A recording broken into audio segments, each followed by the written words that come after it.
आज हम पढ़ेंगे 2020-21 के लिए व्यापारिक संगठन यानी बीओ कक्षा 12 का सिलेबस क्या है।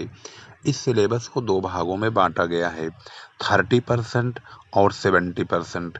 30% जिसे हटा दिया गया है और 70% जिसको पढ़ाया जाएगा, जो कि हमारे सिलेबस में अनिवार्य तौर पर 2020-21 की परीक्षा के लिए रखा गया है। आइए देखते हैं 2020-21 में 30% का वह सिलेबस जिसे हटाया गया है। इसमें पहला चैप्टर ध्यान से देखेंगे तो सबसे पहले नंबर पे बीजक लिखा हुआ है, जो कि इस बार अब नहीं आएगा, यानी बीजक से रिलेटेड प्रश्न 2020-21 की परीक्षा में शामिल नहीं किया गया है। इसके बाद जो दूसरा पार्ट है उसको ध्यान से देखेंगे तो वह है व्यापारिक कार्यालय की कार्यविधि। यह पार्ट भी पहले तो था, लेकिन 2020-21 की परीक्षा के लिए इसको शामिल नहीं किया गया है, इसको आउट ऑफ सिलेबस कर दिया गया है। इसके बाद तीसरा भाग देखेंगे, जिसमें समाचार पत्रों में प्रकाशनार्थ रिपोर्ट एवं विज्ञप्ति। यह भी चैप्टर अब हमारे सिलेबस से बाहर है, 30% के दायरे में यह भी रखा गया है। चौथा है समस्याएं एवं नियंत्रण। यह भाग भी आउट ऑफ सिलेबस है, यानी 2020-21 में नहीं पढ़ाया जाएगा। अब आइए बात करते हैं उस 70% वाले हिस्से की, जिसको कि 2020-21 में पढ़ाया जाएगा।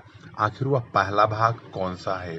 देशी व्यापार, बीजक व विक्रय विवरण तैयार करना, हिंदी और अंग्रेजी में दोनों में यह भाग अब शामिल किया गया है, इसको आपको पढ़ना ही होगा।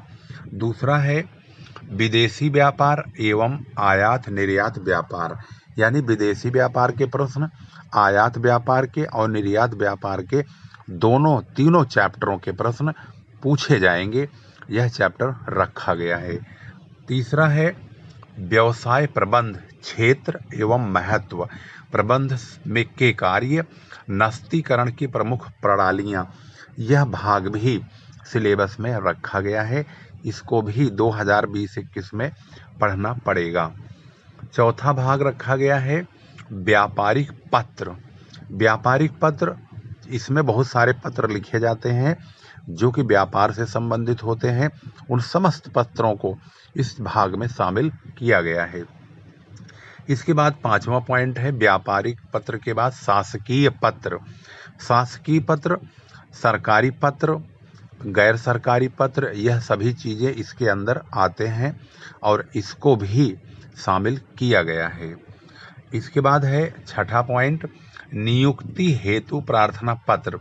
जो रिक्रूटमेंट लेटर्स होते हैं वह इस दायरे में आते हैं, उनको भी इस बार शामिल किया गया है। हालांकि पहले भी थे, लेकिन अब तो बंटवारा हो गया है। सातवां पॉइंट है पूंजी बाजार का अर्थ, संगठन, पूंजी बाजार संबंधी शब्दावलियां।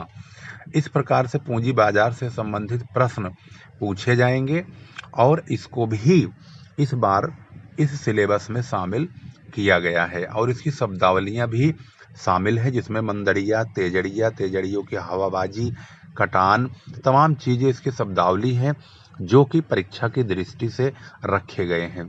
इस प्रकार से आपने यहाँ देखा है 7 भागों में आपका सिलेबस 2020-21 के लिए तैयार किया गया है, जो कि मुख्य तौर पर आपने समझ लिया है। कॉमर्स से रिलेटेड वीडियोज की अपडेट्स पाने के लिए इस चैनल को सब्सक्राइब करें और लेटेस्ट अपडेट्स लेते रहें। फिर लेकर आएंगे एक नई वीडियो जो होगी खास महत्वपूर्ण आपके लिए। तब तक के लिए नमस्कार, जय हिंद, जय भारत।